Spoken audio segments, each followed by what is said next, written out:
You ready? Okay. All right, we'll go ahead and get started. We'll have a few stragglers come in here in a minute, but it's past time. So good morning to everyone here and everyone out there in the internet land. This is typical of my classes. The more I teach, the lesser the class. So by next Sunday, we won't have anybody here but me probably. But thank you for being here. This is kind of an interesting section this morning. We're going to start looking at chapters 10 through 13. I thought what I would do before we get into the text this morning is kind of step back and give you just a little bit of a brief overview about this section of the book and how it differs from the rest of the book. It's quite different. If you're reading this like a letter,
part of the book in the beginning. And then in the beginning of chapter 11, we'll look at all of this. We won't do all of 12, but the first 13 verses of 12. But he kind of gets into this motif of boasting about himself. He doesn't want to, but he's kind of being forced to do this because of what his adversaries are saying. And then next week, we'll see that he's planning for a third visit to Corinth, and there are some final greetings there in chapter 13. So, like I said, this chapter, this section of 10 through 13 is very different from the rest of the book. And that's caused people to speculate about, does this really belong here? Should this really be in 2 Corinthians? And there are basically three different perspectives on that. Some people think that chapters 10 through 13 were actually part of another letter. If you'll remember, when he was still in Ephesus and Titus went down to Corinth and there was all the trouble, he wrote them that really bad letter. He refers to that a couple of times in this letter. He refers to it a couple of times. Sometimes it's called a severe letter. Sometimes it's called a tearful letter. He says that was just really a lot of grief and anguish. Well, some people think that this might have been actually part of that letter and got mixed up when they were compiling things, because again, this didn't all get put together until like 4 years later, in 90 AD in Ephesus. So it could have easily happened that way. So there's a group of people that believe that. It's part of that other, really the third letter that Paul wrote, the severe or tearful letter. But then other people believe that it is actually written after chapters 1 through 9. It's in the right place as it should be, but he's changed his focus. In the first, according to this theory, in the first 9 chapters, he's focusing on those people in Corinth who have agreed with him. They have accepted his letter, and they have punished the person who's causing the trouble, and they're doing what's right. They're kind of altogether now, but there's still this minority. He keeps talking about the majority of you, indicating that there's still some holdouts. There's still a few people there that maybe are still persuaded by these other guys that have crept in. And so some people believe that this is just changing his focus now from that first group that are on board with him to that lesser group that are maybe not quite yet on board with him. And then there's a third opinion that this is written after chapters 1 and 9, but as a part of a separate letter that we don't have the entirety of. So, we don't know. There's no way to know which any of this is right.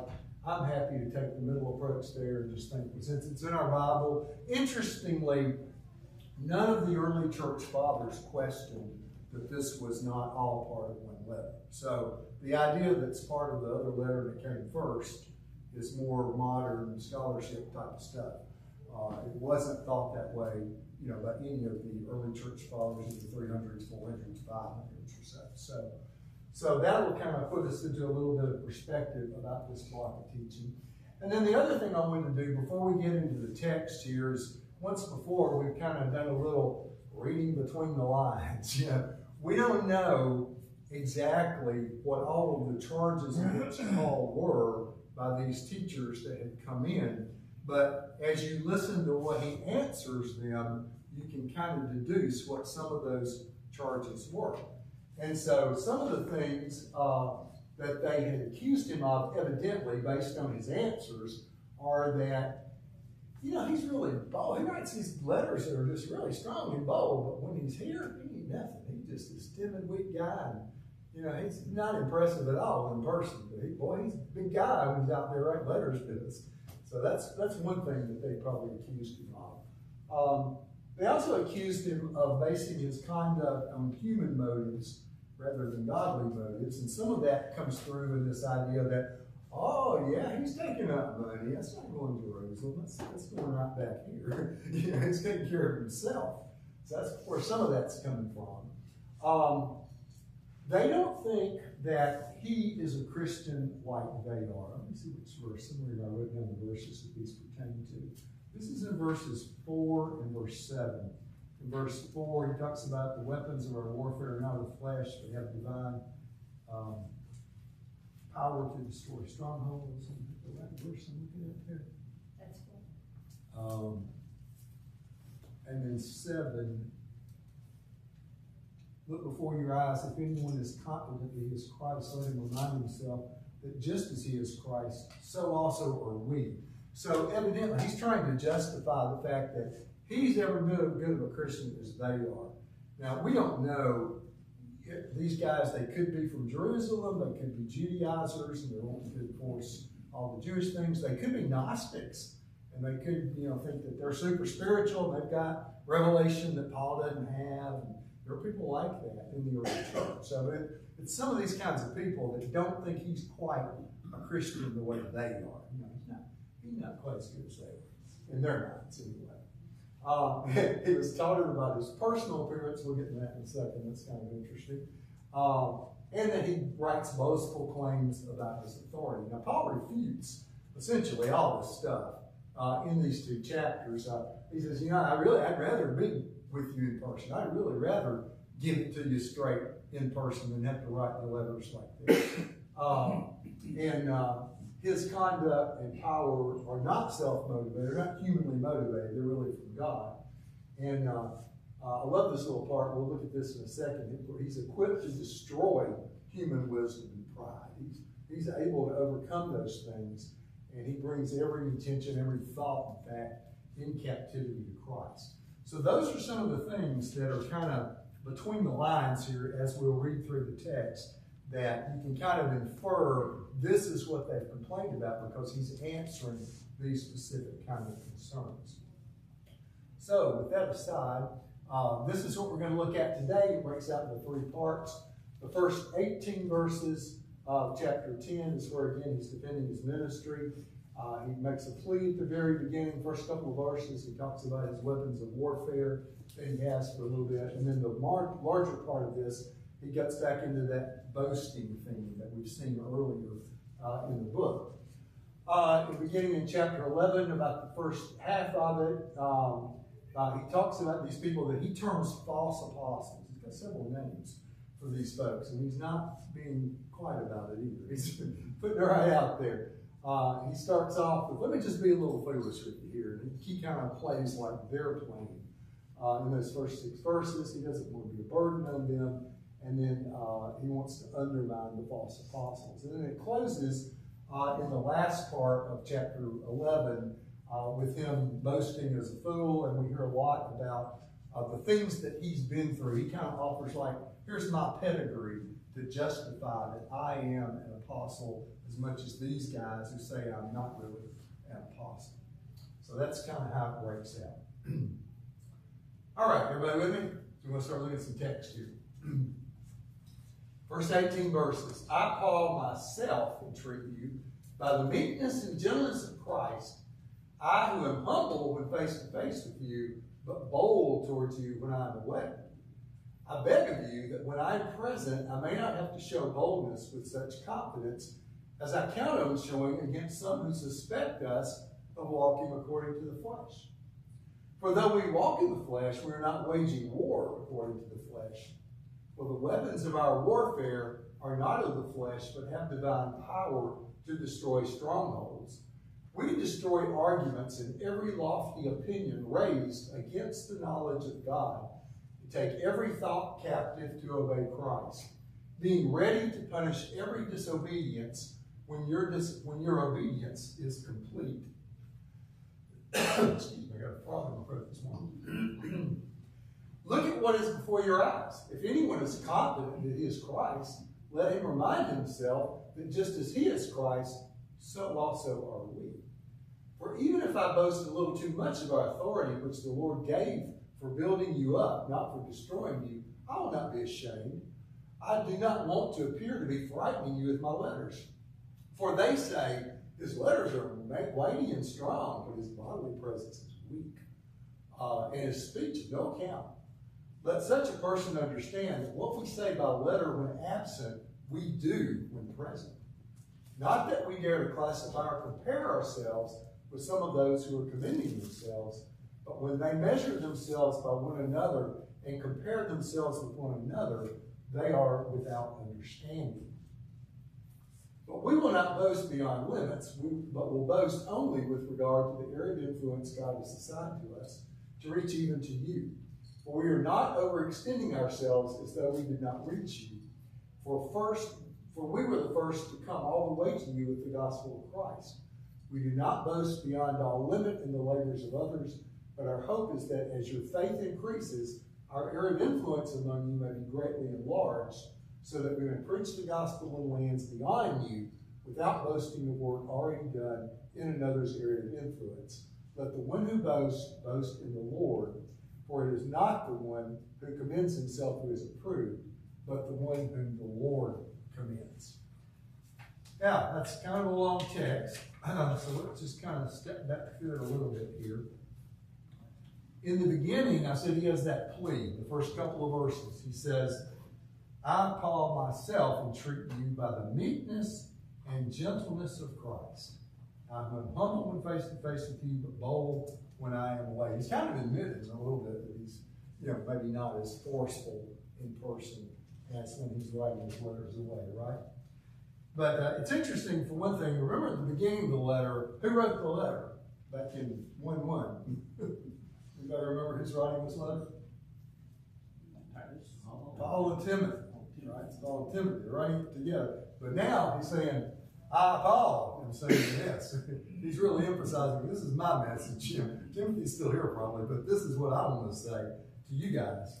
And he's entreating them by the meekness and gentleness of Christ. Now, does that sound a little weak? The meekness and the gentleness of Christ? That's his entreat to them?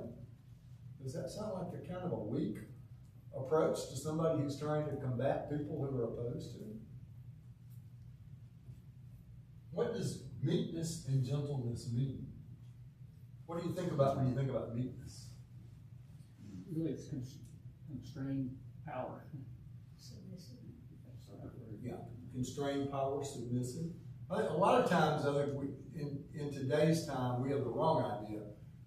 People think about the Milk Coast, Casper, somebody's not doesn't make much interference or anything, not cause much trouble.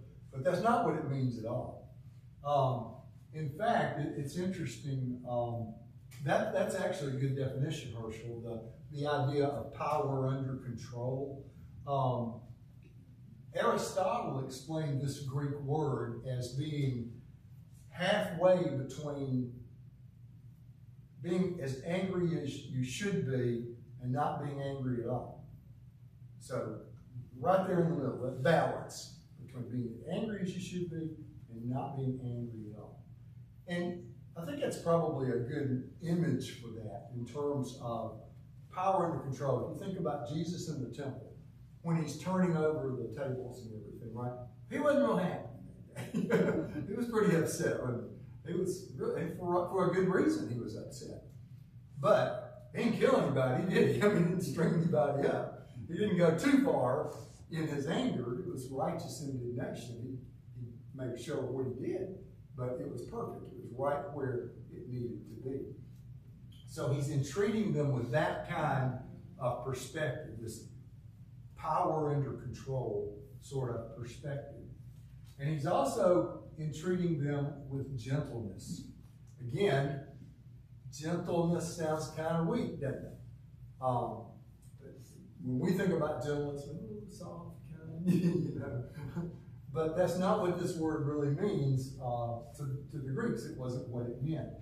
What it meant to them basically was justice that doesn't go too far. In other words, we can pursue justice so far sometimes that we create injustice, right? Has anyone read The Confession by John Grisham? Have you read that book? It's a novel. Good. Long time ago. Yeah. Did you? Okay. Good book. I'm about halfway through it right now.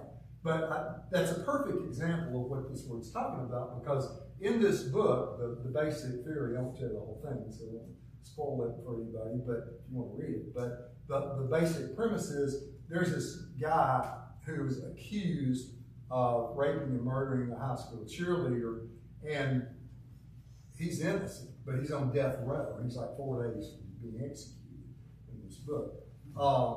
And so the police, in their zeal to get justice for this poor girl and her family, have kind of made some mistakes in their investigation and have, convicted this guy of murder. And he didn't do it.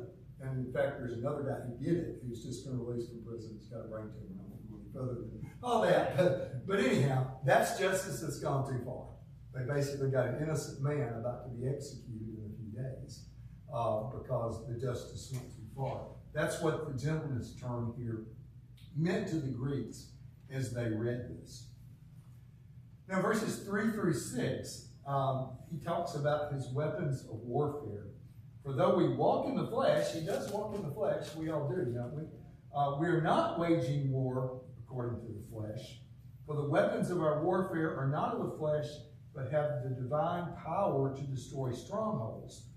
We destroy arguments and every lofty opinion raised against the knowledge of God, and take every thought captive to obey Christ, being ready to punish every disobedience when your obedience is complete. So, we don't think a lot, maybe we think about it a little bit more right now than usual, waging warfare because of what's going on in Gaza. But, in their day, when they thought about waging warfare, they generally would surround the city that they were going to capture and lay siege, cut off the supply routes in and out so we didn't have any food or water, and they'd wait. And then they have to tear down the wall. First thing you do is tear down the wall. You got to get some way to get inside the city, right? So they had to tear down the wall first. Once they get a chip in the wall that they can kind of get in, then they got to capture the enemy soldiers that are behind the wall, right? Because they're back there trying to kill them. And then when they capture the enemy soldiers, they got to prosecute them. They can either kill them or take them as slaves or whatever they're going to do with them to prosecute them. So he's using that kind of imagery here when he's talking about warfare. But he's saying we don't fight with fleshly weapons of warfare. What kind of weapons of warfare does Paul fight with? He doesn't really enumerate them here, but I'm sure you're familiar with other passages where he does enumerate some weapons of warfare that he uses. Does that come to mind for you? Well, the word, two-edged sword. Okay. Double-edged sword, in a word. Others? There's several. If we got time to look all these up or not. Helmet, breastplate. Yeah, Romans 13, I think he talks about the helmet of salvation and the breastplate. Really, Ephesians 6 is like the gold mine of, the soldier that's got all the different pieces, the breastplate of righteousness, the girdle of its truth, all of these things. He mentions a lot of that in Ephesians chapter 6. And then he also does over in 1 Thessalonians 5 as well. So these are the weapons that he's using against these people. He's not fighting fleshly weapons, like swords and spears and things like that. But he's using these things that God has given him to help overcome them. Yes, Charles? Well, Richard, the reason he's so powerful, he didn't have any, none of this that he said was second-handed. It was direct from God. Exactly. And that's another point that I think we're coming up on that in just a second. But that's why that they're claiming he has special knowledge. He's got special knowledge. Meek about his speaking, because he had, and it wasn't just something that was handed down from somebody that he been involved with. It was something that came direct from God. That's right. Yeah. That's right. And that really is a lot of his authority because of that, because it's not something he came up with on his own, but something that's been revealed to him. The latter verses 7 through 18 here, he gets back into this motif of talking about boasting. And I'm not going to reread all of that again, but there are basically two ways in which people can boast. What Paul did is he boasts about what God does through him. He's not boasting about himself and his abilities, or evidently these other people are. It sounds like these other guys that have crept into the congregation to cause trouble are kind of, oh yeah, we're better than everybody else. We're going to tell you we're super apostles. We're going to tell you what to do. Paul doesn't act like that. He boasts in what God does through him. The other way of boasting that's not appropriate is boasting by your own self, by commending and comparing yourself with others of like person. And so we see that a little bit in the text here when he says, which verse it is? 12. Yeah, verse 12. Not that we dare to classify or compare ourselves with some of those who are commending themselves, but when they measure themselves by one another and compare themselves with one another, they are without understanding. So that's what the other guys are doing. They're kind of, well, we're good. He's just me. I'm just him. It's just me. Paul said, no, I'm comparing myself with Christ, with Jesus. That's the standard. That's who we compare ourselves by. One thing that I meant to get to here, and I think I skipped it maybe, was when we were talking about those weapons of warfare, he talked about demolishing strongholds, and I think I did describe the military situation. That stronghold would be like trying to overtake a city. So, what are strongholds that we have to capture in our lives? This is the discussion. Do we have to capture any cities? Do we have to break down walls and scale them? What are the strongholds that we? Because this is relevant, I think, to us today. He's dealing with a specific situation that we're probably not dealing with. I don't think we have anybody in our church that's trying to be a super apostle, tell us to do things differently. But what are strongholds we have to capture? Teaching you said that are wrong. Teaching you said. Okay. Any other ideas?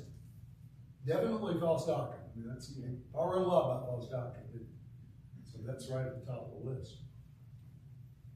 But there are all kinds of strongholds. I mean, just think about what people deal with in the world at large. things like addictions and all sorts of stuff. Heartbreak, just own it, own it, own it. Even, loss, just loss in general, whether it's people loss or whether it's property loss or whatever. Those are things that can get us down and get the best of us. Those are strongholds that we have to be able to conquer.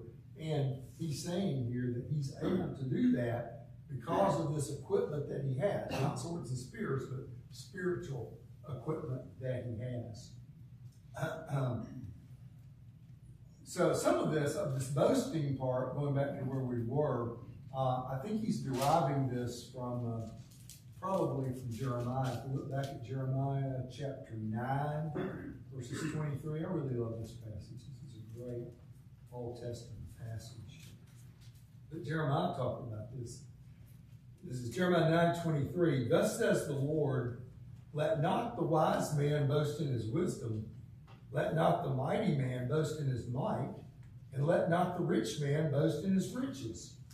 But let him who boasts boast in this, that he understands and knows me, that I am the Lord, who practices steadfast love, justice, and righteousness in the earth. For in these things I delight, declares the Lord. So I'm sure that was probably kind of like right back there, right there in the back of Paul's mind when he's writing this stuff about boasting. He knows his Hebrew Bible pretty well. And he's probably recalling what Jeremiah said about the proper type of boasting. The other guys are boasting all right, but in themselves, not in what God is doing through them. All right, I think it's pretty good for the first slide. Any thoughts, comments, when you want to add anything? Move along here. I forgot to put that slide up. That's what we were talking about. Okay, let's look at chapter 11, the first 15 verses here. Do a time check.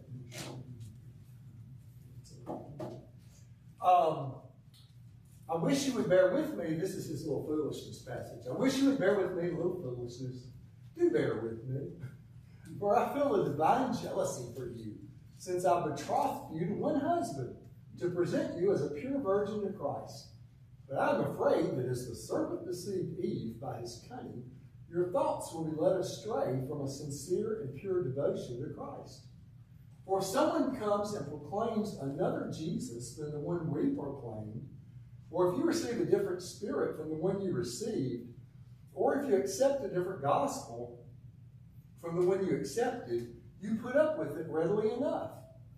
Indeed, I consider that I am not in the least inferior to these super apostles.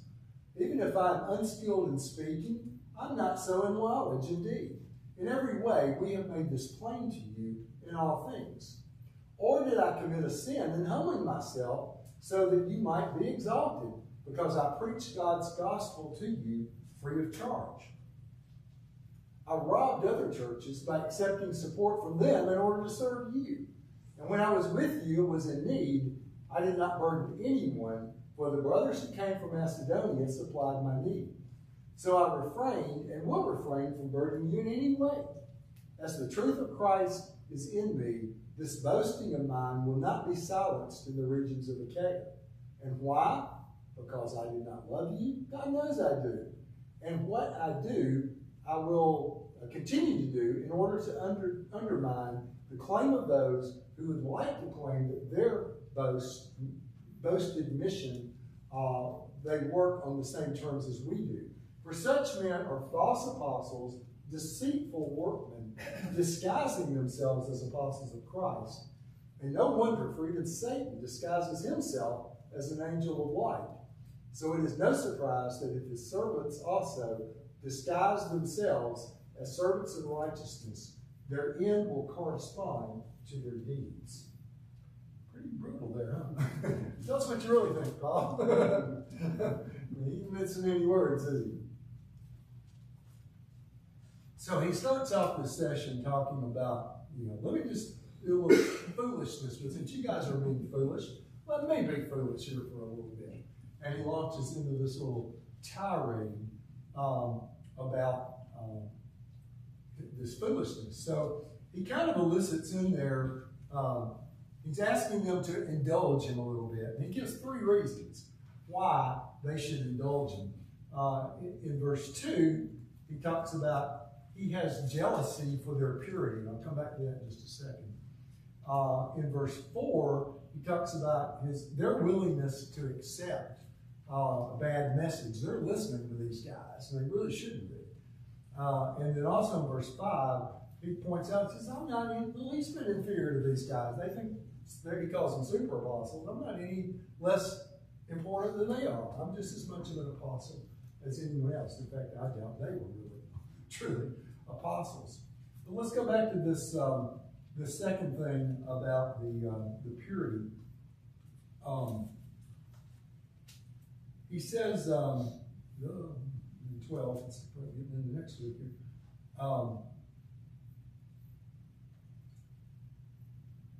Verse 2, I feel a divine jealousy for you, for I betrothed you to one husband, to present you as a pure virgin to Christ.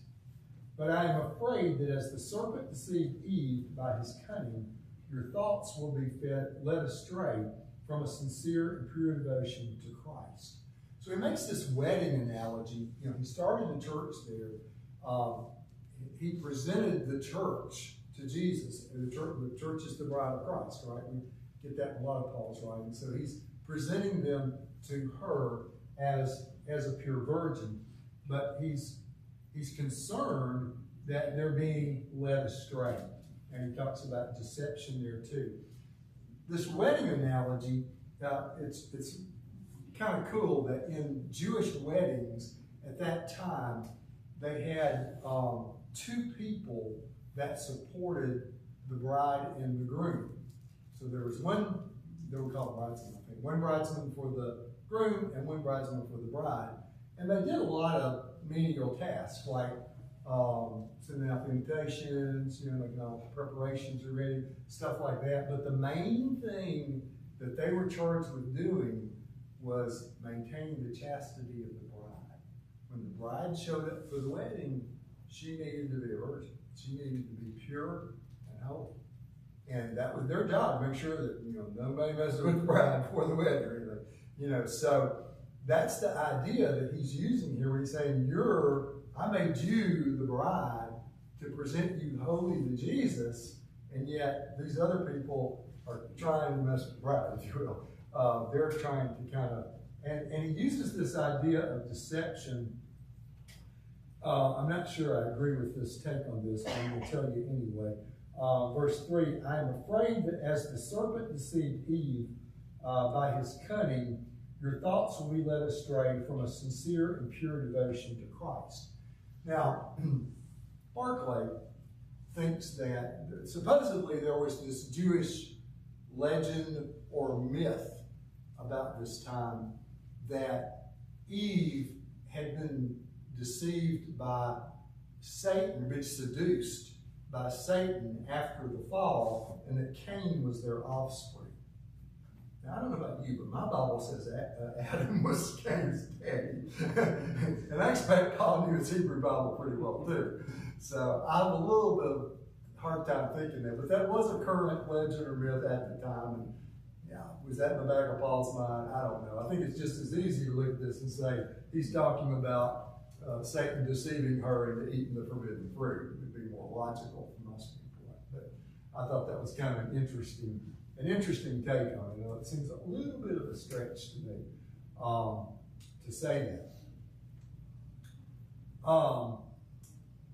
Ways Paul is not, if he's making a strong case here that he is not inferior to these what he calls super apostles. In verse 6, this is what Charlie brought out earlier. He doesn't speak well, but he exalts in revealed knowledge. He's saying, maybe I don't talk that way.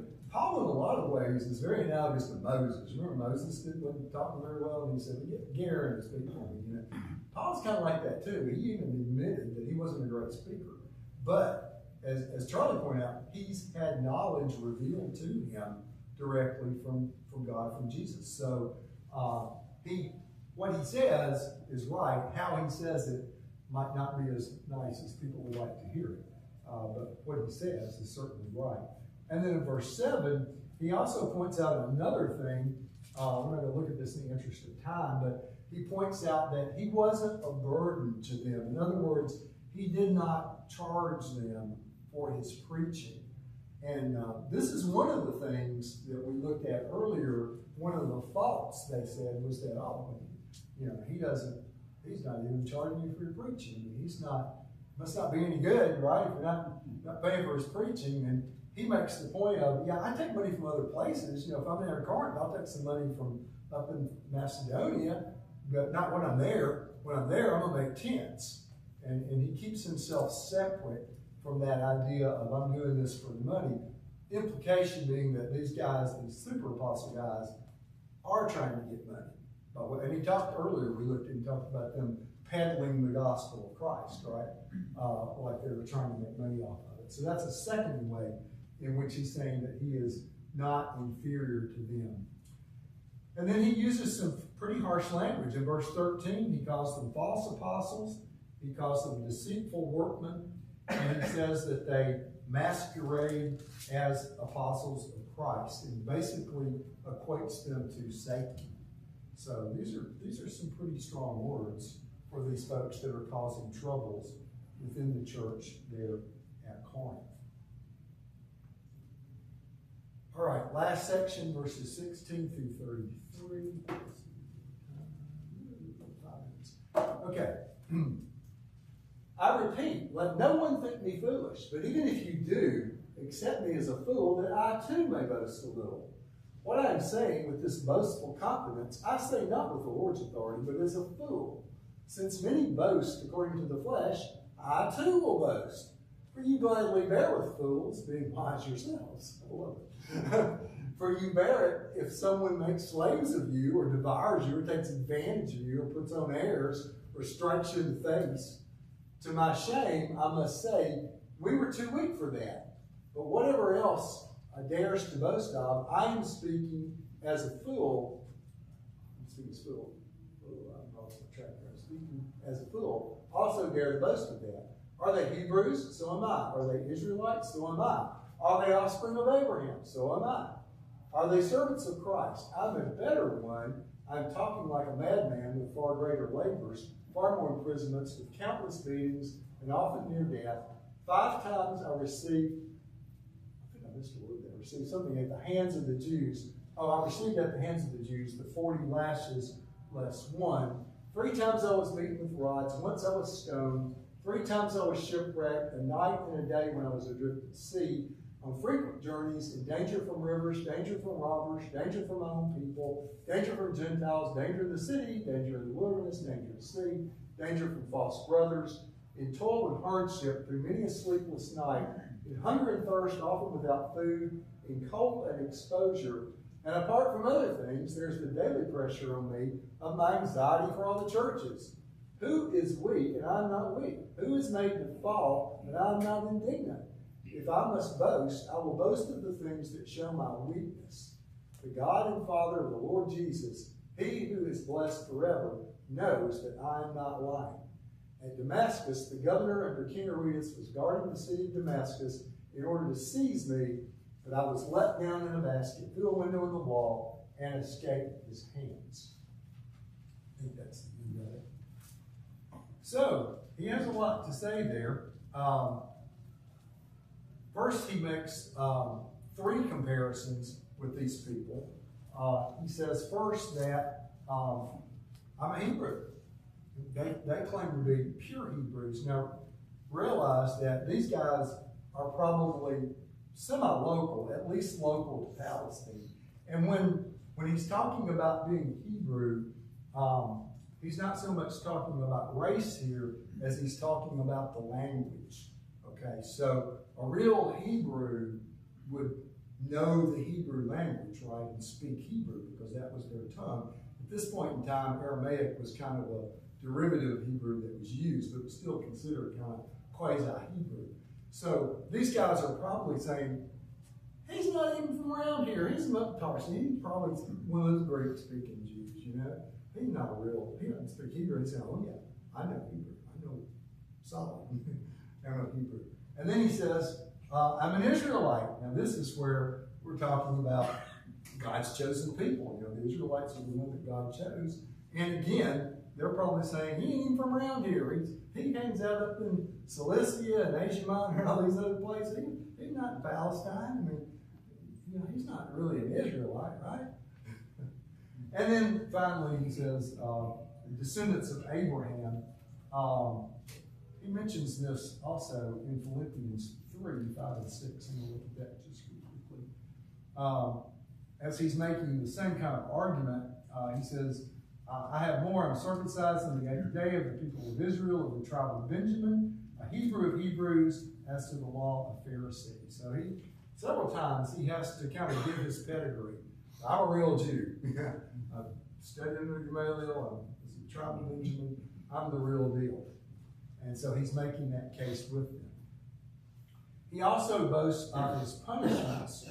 He mentions several things here.